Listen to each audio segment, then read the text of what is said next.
امشب از باده خرابم کن و بگذار بمیرم، غرق دریای شرابم کن و بگذار بمیرم. مثل عشق برای من دیوانه چه خواب، از تو نفسم خوابم کن و بگذار بمیرم. من اینجام وسط احسار و هر بار تو دعوا گفتم به بابا این همه سال خوندم درسای شدم رپ کن پس کسخار کتابا. این آدم ها از من چی میخوان؟ یه منطقی عاقل چی میدان؟ بابا شرمندم ولی نمیگم چیزی که آدم ها میخوان و نمیخوان. زندگی برای من فقط یه حبابه، راه رفتم وسط این همه زباله. هر بار به هر کسی دادم قدرت فقط خواست رو همو بکنه مچاله. بابا من عاشق راه رفتنم، لفظای کسچره توی دفترم هی نوشتمشونه خط زدم. هی بچه اومده خط زدم از پول تو جیبی که بهم میدادی واسه دافم میخریدم اورژانسی. چشمم قرمز تو پول پارتی میفهمیدی میخواستی تو روم وایسی. بابا بچم خوشگله نستی، پسرت معروفه به بدمستی. ایدی 5 سال پیشتم دارم انقدر تو شک شده میده بوی سبزی.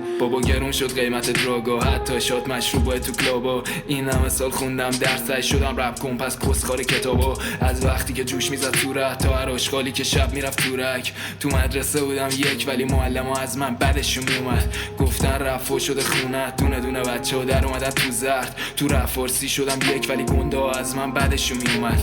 مامان دوست داشت بسازم دارو ولی زد خشتکم خیابونو جارو. هوا سرد بود میبارید بارون، همه منتظر بودم بزنم زانو. انداختم وسط یه قایق سوراخ و تنهام گذاشتم بدون پارو. ما بودیم دوتا داداش ولی تو خونمون از من بدشون میومد. دادم ها از من بدشون میومد، میخواستم ببینن تو چشم ترسو.